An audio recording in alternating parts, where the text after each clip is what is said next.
urusan suami wajib menafkahi dituntut. Tapi pas suami mau poligami ditolak. Itu nggak boleh gitu loh. Karena semuanya syariat. Bahwa mau ayat poligami, mau ayat zakat, mau ayat saum, mau ayat apapun, semua dipertanyakan oleh Allah nanti di akhirat.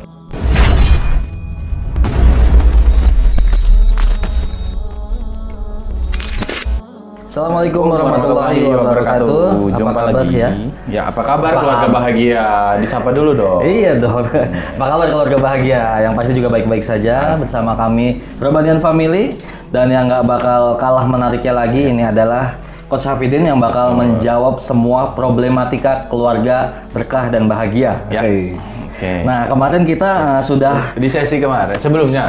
Kemarin kita seminar di Bandung, Ustaz. Alhamdulillahnya itu kita banyak sekali gitu kan, para suami istri pun sampai datang gitu kan, dan perempuan yang ingin dipoligami pun ada gitu kan.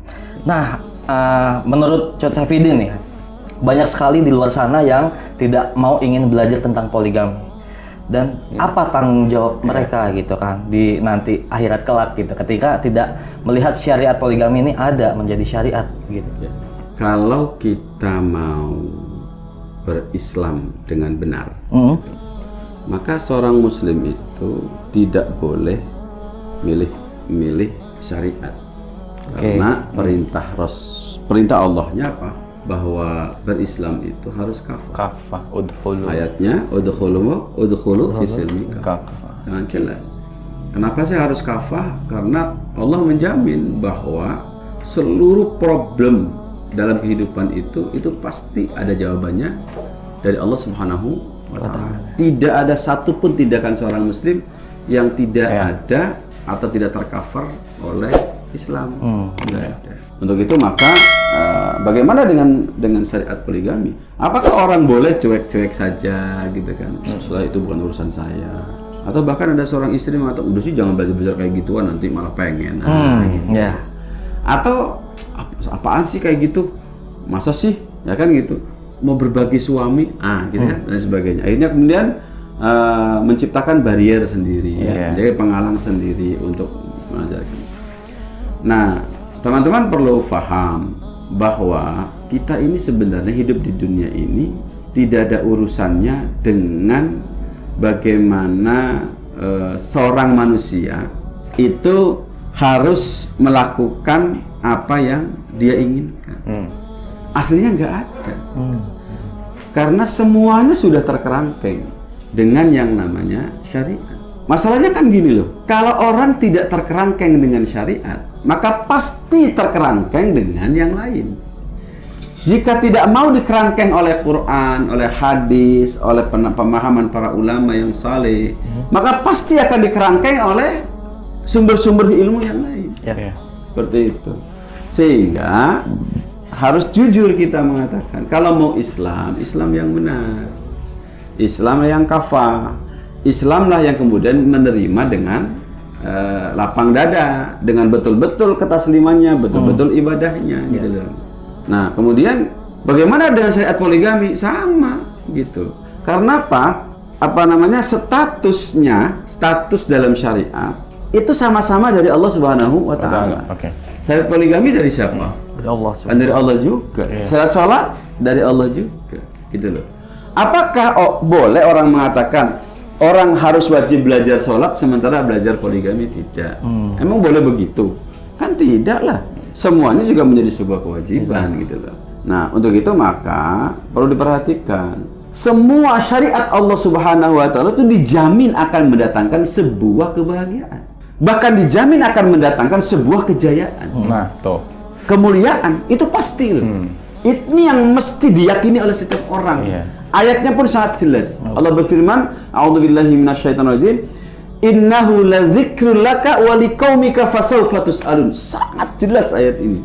Bahwasanya apapun dari ayat 1 sampai ayat terakhir dari surat Al-Fatihah sampai surat An-Nas, itu semuanya berkaitan dengan kebahagiaan manusia. Sepakat kita. Itu seperti itu. Bahkan kejayaan. Kalimatnya adalah zikr. Zikr itu maknanya kejayaan, kemuliaan dalam berbagai tafsir disebutkan. Sehingga artinya apa? Kalau manusia pengen mulia, syaratnya hanya satu. Jadi kayak ngaji lagi nih ya. Iya, nggak apa-apa. Syaratnya satu apa? Terapkan Islam, terapkan syariat Allah Subhanahu wa taala dan jangan pilih, jangan tebang pilih Iya, gitu loh. jangan enak-enaknya aja. Jangan kemudian misalnya urusan zakat dikelola gitu kan. Tapi urusan amar ma'ruf nahi mungkar tidak mau dikelola, itu tidak boleh. Sama juga gitu, sama juga. Urusan suami wajib menafkahi dituntut. Iya. Tapi pas suami mau poligami ditolak, itu tidak boleh gitu loh. Karena semuanya syariat gitu. Ketika suami mau misalnya baik, mau bagus, mau segala macam dalam bingkai satu istri, oke. Ketika dua istri tidak boleh. Gimana ceritanya gitu loh. Atau ada standarisasi yang berbeda. Suami yang baik itu istrinya satu, suami yang error itu istrinya 2, 3, 4 dan sebagainya loh. Nah, ini kan sesuatu yang menurut saya nggak pas, pasti ada masalah gitu. Nah, sementara itu harus tahu juga. Nih dipotong, Coach. Kan banyak sekali juga pertanyaan. Emang harus sunnah kan banyak nih. Kenapa harus poligami sih yang diutamakan? Oh, maksudnya poligami kan sunnah gitu, bukan wajib gitu. Iya, kan banyak nih sunnah-sunnah yang lain. Yang ngebahas tentang sunnah-sunnah lain itu banyak. TV Roja, ya kan? Iya. TV-TV yang lain, kemudian YouTuber yang lain, itu sudah banyak menjelaskan. Lah yang masalah poligami emang sudah banyak. Masih sedikit, bukan nggak ada. Masih sedikit. Makanya apa? Bukan itu melulu. Emang pengajian saya isinya ppoligami? Oh tidak. Cuman di Robin Family saya ngebahas masalah ini. Boleh dong, begitu dong gitu. Kalau saya misalnya mau bikin YouTube baru, bikin siaran baru dengan tema yang baru, ya kalimatnya bikin yang lain kan. Namanya apa misalnya? Tidak bahas poligami. Tidak bahas poligami gitu loh. Jadi jangan melihat bahwa itu Ustadz poligami. Oh bukan, saudara. Saya itu pemateri utama dalam urusan dakwah itu urusan manhaj salat wal istidlal dan akidah. Itu urusan saya. Cuman keunggulannya beliau adalah praktisi poligami. Cuman karena di Robin Family, maka saya harus bicara soal poligami apa adanya. Betul. Tidak boleh ditutupin gitu loh. Nah, begini, Coach. Jadi kan dari sesi sebelumnya kan ada pernyataan Coach terkait belajar itu harus kan, segala wajib ya kan. Iya. Nah itu bagaimana pertanggungjawabannya terhadap muslim dan muslimah itu nanti kalau misalkan dia nggak mau belajar atau memang harus belajar. Nah itu bagaimana tuh? Jadi begini. Jadi ayat tadi itu ada terusannya. Ujungnya itu wasaufa tus'alun. Maka nanti tuh zikrun tadi itu akan ditanyakan oleh Allah nanti. Silakan berbagai tafsir dilihat bahwa ternyata satu ayat dalam Al-Quran pasti akan menghentikan langkah seorang muslim. Gitu. Akan dihisab oleh Allah Subhanahu wa taala. Apapun bentuk ayatnya. Gitu. Ayat sholat, ayat zakat, ayat saum, ayat haji, ayat apapun semua akan menghentikan langkah seorang manusia untuk dipertanyakan. Iya betul. Bagaimana ayat ini sudah kamu pelajari atau belum? Sudah diamalkan atau belum? Kalau diamalkan kenapa? Kalau tidak kenapa? Semua akan dipertanyakan. Termasuk soal poligami. Misalnya mengatakan, kenapa kamu nggak poligami? Ya Allah, aku itu nggak mau belajar. Karena apa? Kata orang tua saya, udah nggak usah ngurusin masalah itu.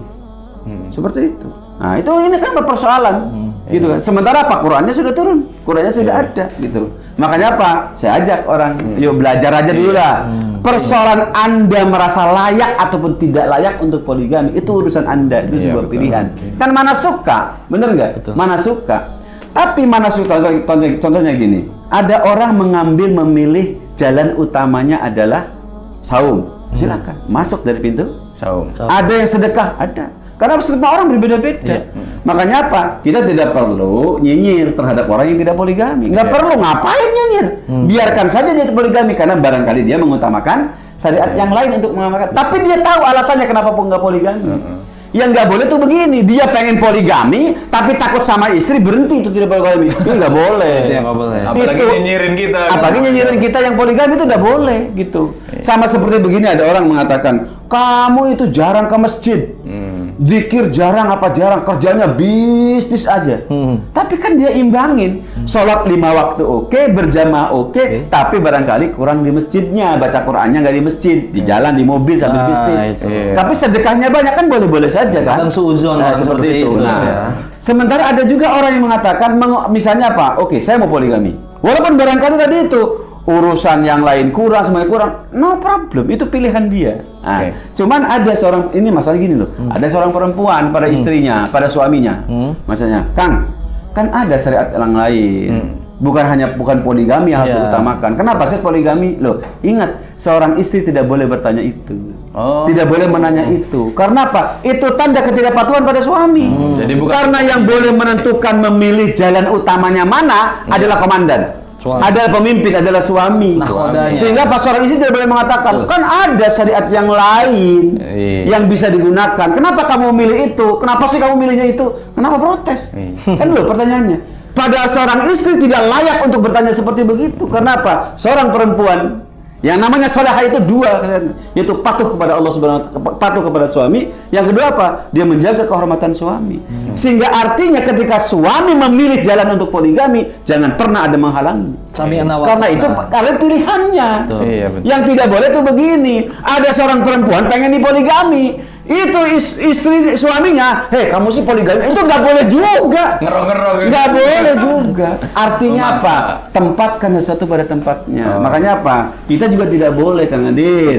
Nyuruh orang poligami itu nggak boleh. Karena apa? Setiap orang punya pilihan masing-masing. Likuli makomin makoman walikuli makolin makom. Masya Allah, ternyata luar biasa.